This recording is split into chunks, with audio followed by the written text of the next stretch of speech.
माध्यम से physical stock verification के प्रोसेस को सीखने वाले हैं, समझने वाले हैं।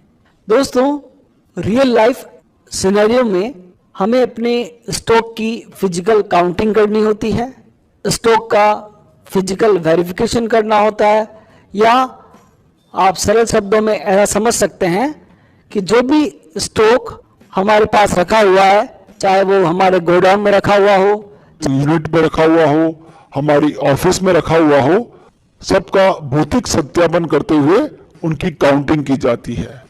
समय समय पर यह प्रोसेस किया जाता है जिसमें हम फिजिकली अपने स्टॉक को काउंट करते हैं और उसका मिलान हमारी बुक्स ऑफ अकाउंट में जो स्टॉक समरी है उससे किया जाता है।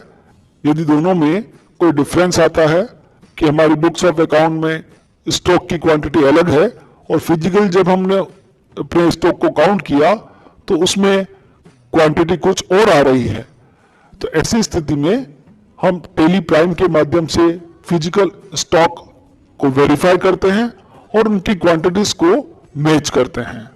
दोस्तों, यहाँ हमारे पास अपने स्टॉक में दो स्टॉक आइटम्स हैं, हार्ड डिस्क और माउस। अब फिजिकली जब हम स्टॉक को वेरीफाई करते हैं तो हमें पता चलता है कि हमारे स्टॉक की क्वांटिटीज में मिसमैच है।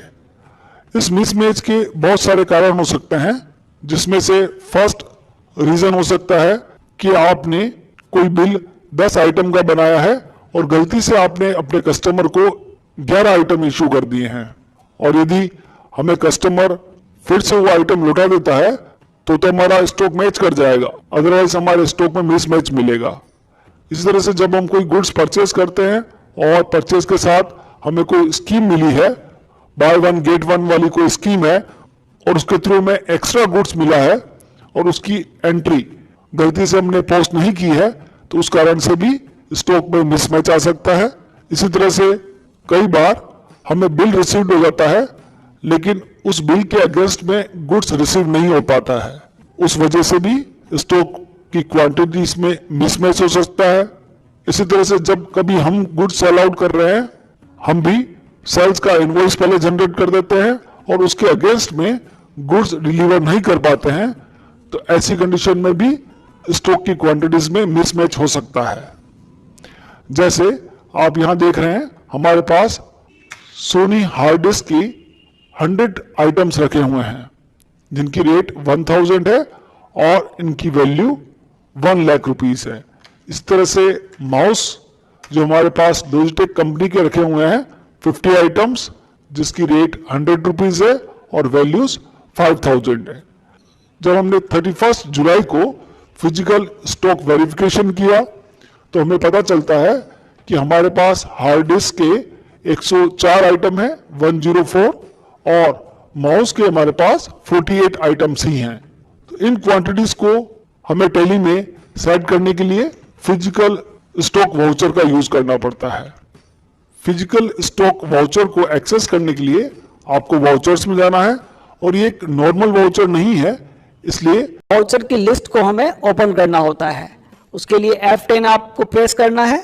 F10 शॉर्टकट की से अदर वाउचर्स यानी सभी तरह के वाउचर की लिस्ट आपको यहाँ दिखाई देगी और नीचे इन्वेंट्री वाउचर्स में आपको फिजिकल स्टॉक वाउचर एक्टिवेट करना होगा जिसका शॉर्टकट Ctrl+F7 है। जैसे आप इसे ओपन करेंगे तो आप देख पाएंगे कि फिजिकल स्टॉक वेरिफिकेशन के लिए ये वाउचर यूज किया जाता है और जिस आइटम के लिए आप फिजिकली स्टॉक वेरीफाई करना चाहते हैं उस आइटम सेलेक्ट कीजिएगा। मैंने यहाँ पर सोनी हार्ड डिस्क यूज कर लिया है। 31 जुलाई को जितनी भी क्वांटिटीज फिजिकली आपके पास अवेलेबल थी वो यहाँ आप पुट कर दीजिएगा। इसी तरह से हमारे पास दूसरा आइटम है लॉजिटेक माउस जिसकी पहले हमारे पास 50 क्वांटिटीज थी और फिजिकली काउंट करने के बाद हमें पता चलता है कि इसकी 48 क्वांटिटी ही है, तो ये दोनों क्वांटिटी आप यहाँ पर यूज कर सकते हैं। दोस्तों, आपने यहाँ पर देखा होगा कि हमारा कर्सर डायरेक्टली क्वांटिटी में आता है, अमाउंट में नहीं आता है। तो ऐसे सभी आइटम्स जिनमें हमने यूनिट यूज कर रखा है उन आइटम्स की केवल हम क्वांटिटीज इनपुट कर सकते हैं, उसके लिए अमाउंट में डायरेक्ट कर्सर नहीं जाएगा। यदि आपके पास ऐसा कोई आइटम है जिसमें आपने यूनिट ऑफ मेजर यूज नहीं कर रखा है तो आप यहाँ पर उसका अमाउंट भी इनपुट कर पाएंगे। अब आप देखिएगा जैसे ही इस वाउचर को हम पोस्ट करते हैं और फिर से स्टॉक समरी को देखते हैं तो हार्ड डिस्क जो पहले 100 आइटम था अब आपको 104 आइटम दिखाई देता है और उसकी वैल्यू भी यहाँ पर आपको इंक्रीज होते हुए दिखाई दे रही है। इस तरह से माउस जो पहले 50 आइटम था अब यहाँ पर कम होकर 48 आइटम्स हो चुका है।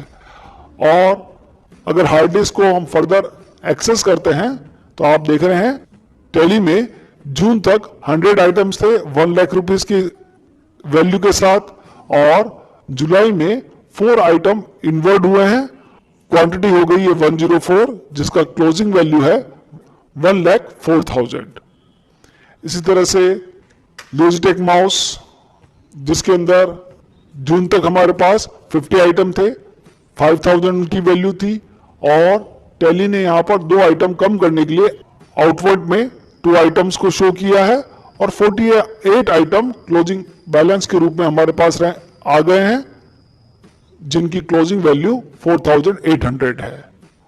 अब 31 जुलाई के बाद इस स्टॉक क्वांटिटी के साथ हम अपना काम कर सकते हैं, लेकिन 1 अप्रैल से 30 जुलाई तक हमारा जो पुराना स्टॉक था वो यहाँ पर रिफ्लेक्ट होना चाहिए।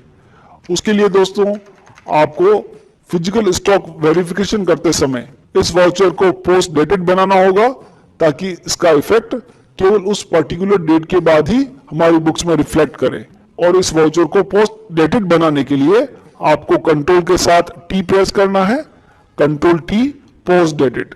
इट मीन्स जो भी क्वांटिटीज हम यहाँ पर इनपुट करेंगे उसका इफेक्ट 31 जुलाई के बाद ही हमारे सिस्टम में शो होगा। अब चलिए फिर से मैं आपको दिखाता हूँ स्टॉक समरी। डेट चेंज कर लेते हैं 1 अप्रैल टू 30 जुलाई। अभी तक आपको केवल 100 हार्ड डिस्क और माउस 50 नोट्स दिखाई दे रहा है, लेकिन जैसे ही हम जुलाई के बाद 1 अगस्त ले लेते हैं तो देखिए आपको क्वांटिटीज चेंज होती हुई दिखाई देंगी। तो इस तरह से जब भी आपको कोई विशेष कारण नहीं पता होता है और आप अपने स्टॉक की क्वांटिटीज को कम या ज्यादा करना चाहते हैं तो उसके लिए फिजिकल स्टॉक वेरिफिकेशन वाउचर को आप यूज कर सकते हैं। मुझे आशा है, उम्मीद है कि आपको ये छोटा सा कॉन्सेप्ट समझ में आया होगा।